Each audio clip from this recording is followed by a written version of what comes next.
الحمد لله رب العالمين والعاقبة للمتقين ولا عدوان إلا على الظالمين وأشهد أن لا إله إلا الله وحده لا شريك له ولي الصالحين وأشهد أن محمدا عبده ورسوله وصفيه من خلقه وخليله سيد الأولين والآخرين اللهم صل عليه وعلى آله وصحبه ومن اتبعهم بإحسان إلى يوم الدين أما بعد.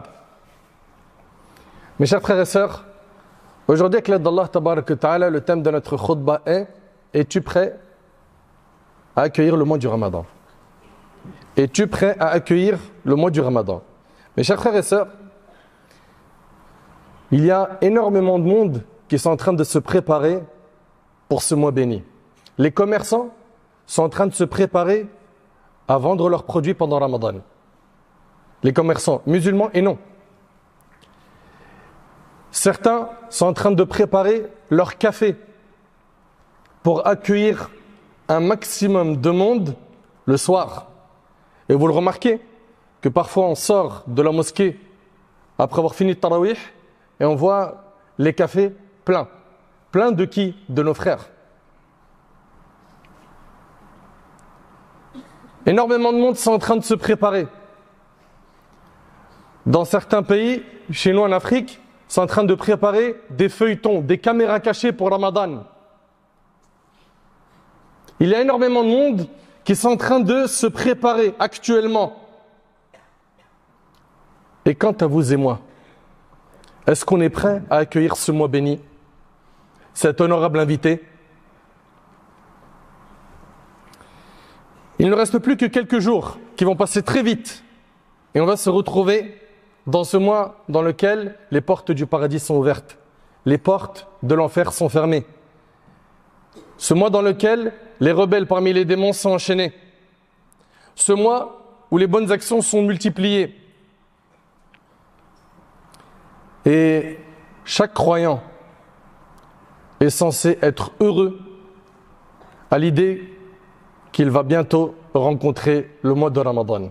Et il doit même invoquer Allah de le faire vivre jusqu'à ce mois, comme c'était la pratique de nos ancêtres, les pieux prédécesseurs, qui, 6 mois avant Ramadan, ils invoquaient Allah en disant « Allahumma ballighna Ramadan » « Oh Allah, fais-nous atteindre le Ramadan ». Dans très peu de temps, bi'idhnillah, nous allons rentrer dans ce mois béni. Et on est censé entrer en compétition entre nous. En compétition pour faire des bonnes actions. Récolter un maximum de hasanat. Et pour cela, il faut se préparer en amont. C'est pour ça que, vous avez vu, il nous reste encore plusieurs semaines avant Ramadan. Je me suis dit, c'est maintenant qu'on doit parler de ça. C'est pas une semaine avant. Un compétiteur sportif, vous êtes bien d'accord qu'il ne s'entraîne pas une semaine avant sa compétition. C'est bien avant cela qu'il s'entraîne. Et ces coachs insistent sur le fait que plus tôt tu vas te préparer, mieux tu seras prêt le jour de la compétition. Vous êtes d'accord ou pas? Eh bien, pendant Ramadan, il faut impérativement exceller, montrer à Allah le meilleur de nous-mêmes, comme a dit le prophète alayhi salatu wassalam, Arullah min anfusikum khayra. Le prophète a dit, montrez à Allah le meilleur de vous-même. Mais pour montrer à Allah le meilleur de moi-même, il faut que je me prépare, il faut que je me conditionne, il faut que je change ce logiciel d'insouciance qui occupe mon esprit. Combien d'entre nous, malheureusement, on ne prépare pas ce mois? On n'y pense pas encore, ou on n'y pense pas assez. Et ce n'était pas la pratique de nos pieux prédécesseurs. Nous sommes dans le mois de Sha'ban, un mois dans lequel le prophète alayhi salatu wassalam faisait beaucoup d'adoration. Et quand on l'a questionné, pourquoi est-ce qu'il multipliait le jeûne? Il jeûnait beaucoup pendant le Ramadan. Il disait c'est un mois au cours duquel les gens sont insouciants. Et tel était le comportement du prophète sallallahu alayhi wa sallam. Il nageait à contre-courant. Quand les gens oubliaient Allah, lui, il n'était pas comme eux.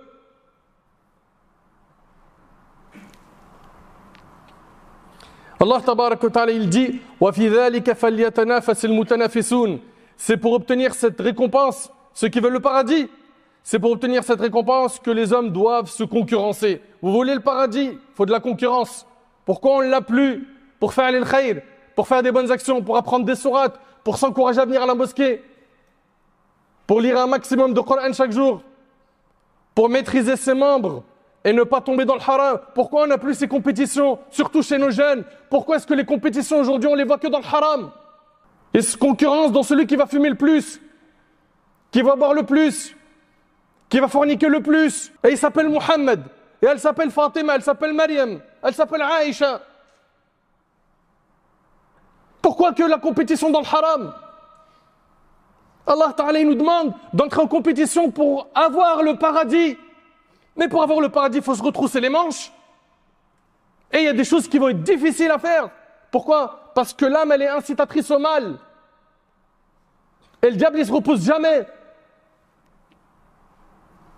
Ramadan, c'est une occasion en or pour pouvoir changer. Mais encore faut-il pour cela se préparer, se conditionner à bien accueillir ce mois. Et toute personne qui va se préparer pour ce mois verra la différence entre sa pratique religieuse et la pratique de celui qui ne s'est pas préparé pour ce mois. C'est comme on vous a dit tout à l'heure, deux compétiteurs. Un qui s'est préparé bien avant sa compétition et un qui n'a fait aucune cause, qui est resté chez lui et qui n'a pas fait d'effort pour se préparer. Mon frère, ma sœur, la première des choses que j'aimerais que tu fasses, c'est dès maintenant, fixe-toi des grands objectifs, de nobles objectifs pendant ce mois béni. Fixe-toi des grands objectifs, motive-toi. Démarre la motivation en toi si elle n'est pas encore démarrée. Prends la décision que ce Ramadan-là soit un mois au cours duquel tu vas changer. Tu seras meilleur. Qu'il y aura un avant et après Ramadan. Malheureusement, on a des gens qui rentrent avant Ramadan en étant fatigués dans les pratiques religieuses et ils en ressortent de la même manière, voire pire des fois. J'ai même entendu des gens pendant la nuit du 27 faire des atrocités sans vanter. On dirait en fait qu'ils cherchent qu'à faire du buzz. Qu'à faire du buzz et peu importe. Même si ça met en colère Allah, l'essentiel c'est quoi? C'est que on puisse amuser la galerie sur le net. Qu'Allah subhanahu wa ta'ala les guide et améliore leur situation. Mon frère, ma sœur, pour ce mois-là, il va falloir qu'on se prépare, qu'on se motive. Ce mois-là a besoin d'une préparation car c'est un mois où il y a des adorations physiques à faire. Des adorations physiques. La prière, c'est une adoration physique. Quand tu restes 1 heure après Tarawih, c'est quelque chose de physique. Il y a énormément d'efforts physiques à faire pendant ce mois et pour cela, il faut que tu te prépares en amont. Pareil pour la lecture du Coran. Il y en a certains, malheureusement, ils n'ouvrent le Coran que quand Ramadan entre. Avant cela, il est poussiéreux sur un meuble. Est-ce un comportement à avoir avec le Coran? Toi qui as un smartphone qui ne prend jamais la poussière, H24, tu es connecté à toutes les notifications, les publications des gens. Mais le livre d'Allah, c'est pas grave. Le musulman se doit d'accueillir ce mois avec beaucoup de joie. Pourquoi? Parce que c'est une occasion en or pour pouvoir se racheter, être quelqu'un de meilleur. Combien on a vu de gens qui, avant Ramadan, étaient égarés et après Ramadan, par la grâce d'Allah Tabaraka wa Ta'ala, ils sont devenus pieux, bons dans leur pratique religieuse. Combien se sont repentis pendant le mois de Ramadan? Pourquoi ça ne serait pas, cette fois-ci, notre cas à nous? Qu'on soit réellement meilleur, qu'on rentre dans Ramadan avec un état et qu'on ressort avec un état qui est bien meilleur. Allah Tabaraka wa Ta'ala dit ذَلِكَ وَمَنْ يُعَظِّمْ شَعَائِرَ اللَّهِ فَإِنَّهَا مِنْ تَقْوَى الْقُلُوبِ. Il en est ainsi, quiconque honore les rites sacrés d'Allah accomplit ce qui relève de la piété du cœur. Les rites sacrés désignent tout ce qui est un acte apparent et un symbole de la religion. C'est-à-dire que celui qui va honorer Ramadan, eh ben cela relève de la piété du cœur. C'est un bon signe. Allah Tabaraka wa Ta'ala il dit قُلْ بِفَضْلِ اللَّهِ وَبِرَحْمَتِهِ فَبِذَلِكَ فَلْيَفْرَحُوا هُوَ خَيْرٌ مِمَّا يَجْمَعُونَ. Dis-leur, c'est de la grâce d'Allah et de sa miséricorde qu'ils doivent se réjouir. Ils doivent se réjouir de la grâce d'Allah, de l'islam, du din, de la foi, du Coran. C'est de la grâce d'Allah et de sa miséricorde qu'ils doivent se réjouir. Et les gens, au lieu de se réjouir du Coran, de venir à la mosquée, de faire des adorations, ils se réjouissent malheureusement, sans généraliser, des péchés. Ceci est bien meilleur que toutes les vanités qu'ils amassent, dit Allah Tabaraka wa Ta'ala. Tu sais, si toi réellement tu aimes Allah, tu vas aimer faire des adorations. Tu vas aimer l'adorer. Tu vas aimer la prière. Si réellement tu aimes Allah, tu prendras goût à jeûner le lundi et le jeudi. À jeûner 3 jours par mois. Si réellement tu aimes Allah, ça va rentrer dans ton programme quotidien d'invoquer Allah le matin et le soir, de faire les invocations du matin et du soir. Sinon, on aime réellement Allah. Regarde, quand quelqu'un il aime quelque chose dans cette dunya et qu'il veut l'obtenir, il fait toutes les causes pour l'avoir. Et toi qui nous dis que tu aimes Allah tabaraka wa ta'ala et qui veux le paradis, est-ce que tu te donnes les moyens pour l'avoir? Mes chers frères, mes chères sœurs, on accueille le mois de Ramadan avec la joie. Normalement, en tant que croyant, tu aimes ce qu'Allah aime. Et Allah subhanahu wa ta'ala, il aime les adorations. Il aime les nawafil, il aime le fara'id, les actes obligatoires. Si tu vois que tu as un pincement dans le cœur, parce que bientôt Ramadan arrive, remets-toi en question. Et corrige vite l'état de ton cœur, car tu es en danger. Et rappelle-toi, c'est une chose, c'est que le jour du jugement, Allah, il ne va pas regarder ta couleur. Il ne va pas regarder ton origine, il ne va pas regarder les marques de tes vêtements. Il va regarder ton cœur et tes actes, comme a dit le prophète, alayhi salatu wassalam. À quoi il ressemble ton cœur? Pendant une dizaine de mois, on a désobéi à Allah. Pendant une dizaine de mois, on a fait pas mal de péchés. On a délaissé des obligations. On s'est éloigné d'Allah, on a été insouciants. Là, on a une occasion en or pendant ce mois béni de nous racheter auprès d'Allah tabaraka wa ta'ala. Et pour cela, il faudra se repentir sincèrement des péchés qu'on a fait avant d'entrer dans le mois de Ramadan. Allah tabaraka wa ta'ala, il dit وَتُوبُوا إِلَى اللَّهِ جَمِيعًا أَيُّهَا الْمُؤْمِنُونَ لَعَلَّكُمْ تُفْلِحُونَ. Ô croyants, repentez-vous tous devant Allah afin que vous réussissiez. Dès maintenant, on se repent. On se repent des péchés qu'on a fait. Et peu importe le nombre de péchés que tu as fait dans le passé, Allah tabaraka wa ta'ala te les pardonnera si ton repentir est sincère. Peu importe, ne désespère pas. Ne te dis pas, ouais mais moi j'ai un passé lourd. Non. Allah tabaraka wa ta'ala, si tu es sincère dans ton repentir, il te pardonnera. On a dit, on accueille le Ramadan avec la joie. On accueille le Ramadan avec le repentir sincère. Et on accueille le Ramadan également avec le fait de jeûner dès maintenant. N'attendez pas Ramadan pour commencer à jeûner. Souvent les personnes qui commencent à jeûner que pendant Ramadan, ils vous disent, franchement, le premier jour il a été trop dur. J'ai eu mal à la tête, voilà, j'ai décroché à partir d'une... Pourquoi? Parce que le corps n'est pas habitué. Dès maintenant, pendant Sha'ban, jeûnez et préparez-vous. Aïcha radiyallahu anha, elle relate, il n'est pas un mois où le prophète alayhi salatu wassalam jeûnait plus que le mois de Sha'ban. Il jeûnait tout le mois de Sha'ban. Et dans une autre version, il jeûnait tout le mois de Sha'ban, hormis quelques jours rapportés par Bukhari Muslim. Donc le prophète sallallahu alayhi wa sallam jeûnait beaucoup pendant ce mois dans lequel nous sommes. Et n'oubliez surtout pas de rembourser les jours de jeûne que vous n'avez pas encore remboursés de Ramadan dernier. Il y a des sœurs qui ont eu, comme vous le savez, leur menstru et qui, il est possible, elles n'ont pas encore remboursé leur jour. Faites ça dès maintenant. C'est une dette que vous avez envers Allah. Et pareil pour nos frères. Ceux qui, pour cause de maladie ou autre, se sont retrouvés à ne pas jeûner un certain nombre de jours, ils doivent rattraper ces jours et faites-le rapidement avant le mois de Ramadan prochain. Également, pour pouvoir bien se préparer à accueillir ce mois, il va falloir dès maintenant souder notre relation sérieusement, regardez bien, souder notre relation sérieusement avec le livre d'Allah et à le méditer. Et à le méditer, réunir les membres de notre famille et prendre un tafsir, un commentaire des versets du Coran. Et qu'est-ce qu'on fait? On le lit en famille.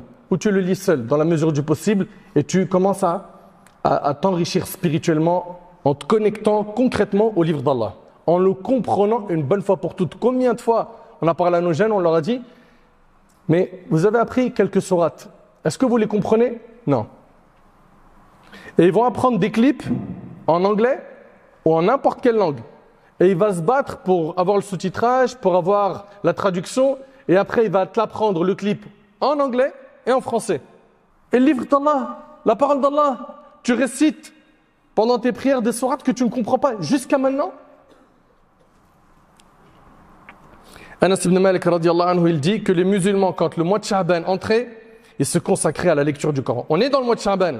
Un parmi nos pieux prédécesseurs, il disait Sha'ban, Shahrul Qurra. Le mois de Sha'ban, c'est le mois des récitateurs du Coran. Donc, avant Ramadan, on soude notre relation avec le Coran, pendant Ramadan également et après Ramadan également. Et ce que je dis, ça vaut pour le Coran, ça vaut aussi pour les prières nocturnes, ça vaut aussi pour le fait de venir à la mosquée tôt, pour le fait de rester à la mosquée avant Salat et après Salat, pour aussi le fait de multiplier les œuvres surrogatoires, faire du dhikr, préserver ses membres tels que son regard, ses oreilles, sa langue, de tout ce qu'Allah a interdit. Aussi, on accueille Ramadan en lisant les textes qui nous montrent le mérite de ce mois. Il y a tellement de textes qui nous montrent la valeur de ce mois qu'il est important de les lire et les relire. Et vous le savez que le rappel profite aux croyants. Il faut également se fixer un objectif. Quel est ton objectif pendant Ramadan? Est-ce que ton objectif, ça sera juste de ne pas manger, de ne pas boire? Ça ne doit pas être ça. Allah Ta'ala a dit « Ya ayyuhalladhina amanu, kutiba alaykumus siyam kama kutiba ala alladhina min qablikum la'allakum tattaqun » Ô vous qui avez cru, il vous a été prescrit le jeûne, comme il a été prescrit aux communautés qui vous ont précédé, afin que vous atteigniez la piété. L'objectif de Ramadan, c'est de ressortir avec quoi? Avec le diplôme de la piété. Et tu as 30 jours. 30 jours pour battre ton ego, ton nafs. Parce que souvent, ce qu'on dit, c'est quoi? Ouais, mais mon frère, t'as vu le diable? C'est à cause du diable. Ah, le diable, il m'a eu. Les démons, ils seront enchaînés. C'est quoi ton excuse maintenant? Eh bien, il y a un ennemi qui reste. C'est ton nafs, ton ego. Tu as 30 jours. Considère que c'est 30 jours où tu es sur un ring de boxe. Vas-tu le mettre KO ou il va te mettre KO? Et si tu vas le mettre KO, ça sera en combien de jours? Ou est-ce que tu vas ressortir de Ramadan vaincu comme chaque année? Donc là, pendant ce mois, il va falloir que tu fasses le nécessaire. Pourquoi? Pour jeûner comme il le faut et atteindre la piété. La piété, c'est quoi? C'est le fait de faire ce qui est obligatoire et de laisser ce qui est interdit. Et parmi les choses qui sont très importantes pendant ce mois, c'est de cibler d'être parmi les affranchis de l'enfer. D'après Abu Sa'id al-Khudri, le prophète a dit « Certes, Allah a des affranchis chaque jour et nuit. Et certes, chaque musulman a chaque jour et nuit une invocation exaucée. » Certes, Allah a des affranchis du feu de l'enfer, chaque jour et nuit pendant Ramadan. Est-ce qu'on va faire partie des affranchis du feu pendant ce mois? Qu'Allah subhanahu wa ta'ala nous accorde cela. Pendant Ramadan, on va jeûner sérieusement. Allah tabaraka wa ta'ala a valorisé le jeûne. Notre bien-aimé alayhi salatu wassalam a dit quiconque, écoutez bien, jeûne le mois du Ramadan, poussé par sa foi et dans l'espoir de la récompense divine, Allah l'absout de tous ses péchés passés rapportés par Bukhari Muslim selon Abu Huraira. Tu jeûnes comme il le faut, Allah il te pardonne tes péchés. Et le prophète a dit quiconque veille la nuit du destin avec foi et espoir en la récompense divine, ses péchés antérieurs lui seront pardonnés, rapportés par Bukhari Muslim. Une nuit qui est dans la dernière décade du mois de Ramadan, elle vaut mieux que 1000 mois. Comme Allah Ta'ala il dit, Laylatul Qadri khayrun min alfi shahr. L'œuvre pendant la nuit du destin est meilleure que cette même œuvre accomplie pendant 1000 mois. Il s'agit d'une occasion en or. Et il est possible qu'elle ne se renouvelle pas pour nous. Et il est possible même qu'on ne l'atteint pas. Combien de personnes ont jeûné les années passées avec nous? Et ils sont où là? Ils sont sous terre. On a prié sur eux avant que le prochain Ramadan arrive. Nous, Allah tabaraka wa ta'ala, s'il nous gratifie, il nous honore par le fait de vivre jusqu'à ce mois, il va falloir être très reconnaissant. Parce que c'est un cadeau de la part d'Allah que de pouvoir vivre jusqu'à cette saison bénie. Et si Allah t'accorde ce cadeau, sois reconnaissant. Comment? En faisant des bonnes actions. En donnant le meilleur de toi-même, pour prouver l'amour que tu as pour Allah tabaraka wa ta'ala. En cherchant à te réformer. C'est une occasion en or. Je ne sais pas si on le réalise. Invoquons Allah tabaraka wa ta'ala. Invoquons Allah tabaraka wa ta'ala de nous accorder de vivre jusqu'à ce mois, comme les pieux prédécesseurs le faisaient. Ils invoquaient Allah avant Ramadan et après Ramadan. 6 mois avant Ramadan, ils demandaient à Allah de les faire vivre jusqu'à Ramadan. Et après Ramadan, ils demandaient à Allah d'accepter d'eux le mois de Ramadan, leurs efforts pendant ce mois béni. J'implore Allah subhanahu wa ta'ala de nous accorder de vivre jusqu'à Ramadan. J'implore Allah tabaraka wa ta'ala de nous accorder la piété. J'implore Allah tabaraka wa ta'ala de nous faciliter, de nous réformer. Sallallahu tabaraka wa ta'ala yanfa'ni bima qultu yanfa'akum bima sami'tum.